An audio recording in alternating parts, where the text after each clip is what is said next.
नमस्कार, स्वागत है आपका भीमनीज कोटा राजस्थान में। मैं हूं आपका दोस्त विनय कुमार सिंघल।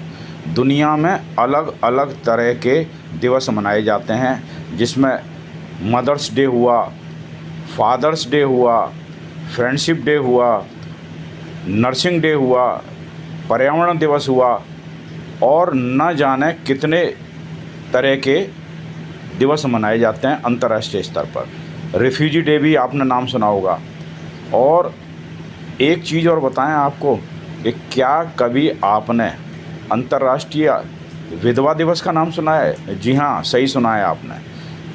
23 जून को पूरे विश्व में अंतर्राष्ट्रीय विधवा दिवस मनाया जाता है और यह अंतर्राष्ट्रीय विधवा दिवस संयुक्त राष्ट्र के द्वारा मान्यता देने के बाद ही मनाया जाता है।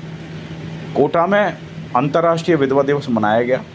इसमें ये जो आप महिलाएं देख रहे हैं, ये महिलाएं अपनी जीवन यापन की गुहार को लेकर प्रधानमंत्री और मुख्यमंत्री महोदय को पोस्ट कार्ड लिख रही हैं कि एकल महिलाओं के लिए राशन प्रति व्यक्ति 10 किलो हर माह दिया जाए, गैस सिलेंडर में 50% सब्सिडी दी जाए जिनका कि उज्ज्वला योजना में नाम नहीं है, आवास की व्यवस्था की जाए, पेंशन की राशि 2000 रुपये की जाए, बुढ़ापे में सम्मानजनक पेंशन मिले और रोज़गार की व्यवस्था हो और इनके लिए कोई ऐसा केंद्र स्थापित किया जाए जहां ये इजीली अपना रोज़गार स्थापित कर अपने उत्पादों को सरकार और स्वयंसेवी संस्थाओं को बेच सकें।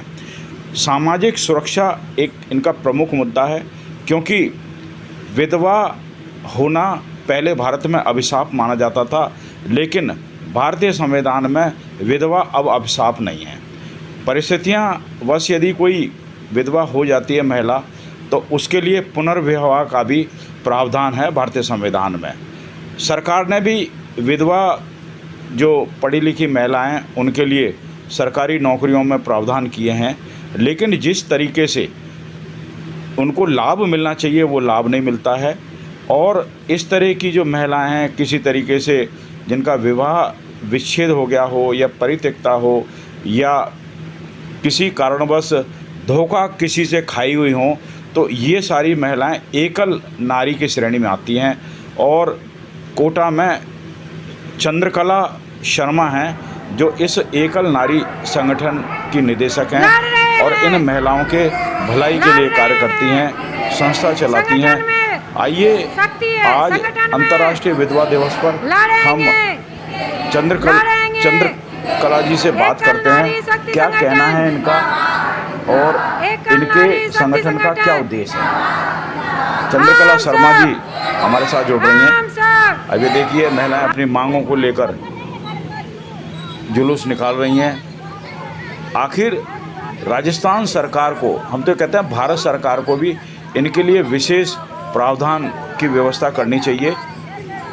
आइए बात करते हैं हम। चंद्रकला जी शर्मा हैं, उनसे क्या कहना है इस मामले में उनका। 23 जून अंतर्राष्ट्रीय विधवा दिवस है। जैसा कि हम जानते हैं कि अलग अलग दिवस हमारे देश दुनिया में मनाए जाते हैं, उसी प्रकार अंतर्राष्ट्रीय विधवा दिवस है जिसकी शुरुआत संयुक्त राष्ट्र संघ द्वारा 2011 में की गई थी। यह दिवस बहुत ही महत्वपूर्ण है। हम सब जानते हैं कि विधवा ऐसा शब्द है जो हमारे परिवार में कहीं ना कहीं हमको सुनने के लिए मिलता है। ये शब्द वो शब्द हैं, जब हम इसकी परिकल्पना करते हैं तो हमारे दिमाग में आता है कि बिल्कुल रंगहीन जीवन, जिनकी कोई भावनाएं, रंग उनके जीवन से चले जाते हैं। और इतनी सारी रूढ़िवादिताएं समाज के द्वारा विधवा महिलाएं, एकल महिलाओं के लिए बनी हुई हैं जो उनके मन को इतना ठेस पहुंचाती है। क्या हम 21वीं सदी में पहुंचने के बाद भी इन विधवा महिलाओं के लिए, एकल महिलाओं के लिए कितना सोचते हैं? क्या उनको खुश रहने का, सम्मान से जीवन जीने का अधिकार है या नहीं? तो ये सोचने का विषय है। वो हमारे परिवार का, हमारे जीवन का हिस्सा है, जिनसे हमारे इतने गहरे रिश्ते जुड़े हुए हैं। आज पूरी दुनिया में विधवा दिवस मनाया जा रहा है।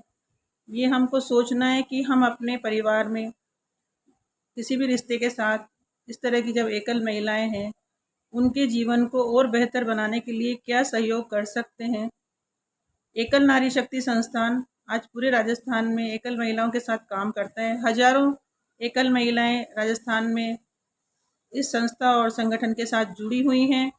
इन महिलाओं ने 450 महिलाओं से जब ये सफ़र शुरू हुआ और आज 95,000 महिलाएं इस संस्था और संगठन के साथ जुड़ी हुई हैं, तो हम देख सकते हैं कि ये महिलाएं इतनी मिसाल पेश की है कि वो खुद के साथ साथ खुद का जीवन बदलने के साथ साथ और भी समाज में काफ़ी बड़े बदलाव लाने में सफल हुई हैं। तो हम एकल महिलाओं को, विधवा महिलाओं को बिल्कुल कमज़ोर न समझें और आज इस अंतर्राष्ट्रीय विधवा दिवस के दिन हम लोग मिलकर संकल्प लें कि हम लोग हमारे आसपास, हमारे परिवार में, हमारे जीवन में जो भी एकल महिलाएं हैं उनको पूरा सम्मान देंगे और उनके जीवन को और अच्छा और सम्मानपूर्ण और गुणवत्तापूर्ण बनाने में पूरा सहयोग प्रदान करेंगे। आज इस अंतर्राष्ट्रीय विधवा दिवस के मौके पर राजस्थान में एकल महिलाएं प्रधानमंत्री और मुख्यमंत्री को अपनी समस्याओं और मांगों को लेकर लगभग 50,000 पोस्ट कार्ड डाल रही हैं, जिसमें वो अपनी मन की बात लिख रही हैं और उनका मानना है कि समाज के साथ साथ सरकार भी उनकी बात को, उनकी भावनाओं को समझे, क्योंकि पूरे भारत के अंदर 5 करोड़ से ऊपर एकल महिलाएं हैं। ये ऐसी संख्या है जो इतनी बड़ी संख्या है कि इसके बराबर तो बहुत सारे देश हैं जिनकी जनसंख्या भी नहीं है। तो ये ये जनसंख्या एक देश बना सकती है। तो सरकार को इनके बारे में सोचना चाहिए और अलग से एक नीति बनानी चाहिए जिसमें इनकी सामाजिक सुरक्षा और इनका रोजगार, इनकी शिक्षा, स्वास्थ्य वो सुनिश्चित किया जाए और ताकि एकल महिलाएं समाज में सम्मानपूर्ण जीवन जी सके। तो आइए देखते हैं कि हम आज राजस्थान में किस तरह से एकल महिलाएं अपने अपने ब्लॉकों से, जिलों से, पंचायतों से प्रधानमंत्री और मुख्यमंत्री को पोस्ट कार्ड डाल रही हैं। धन्यवाद। भीम न्यूज़ कोटा को यूट्यूब पर सब्सक्राइब कीजिए, लाइक कीजिए, शेयर कीजिए और कमेंट्स कीजिए। आप हमारे फेसबुक पेज भीम न्यूज़ को भी फॉलो कर सकते हैं। अपनी खबरें हमें 9414317167 पर भेजिए। न्यूज़ अपडेट के लिए बने रहिए हमारे साथ। आपका बहुत बहुत धन्यवाद।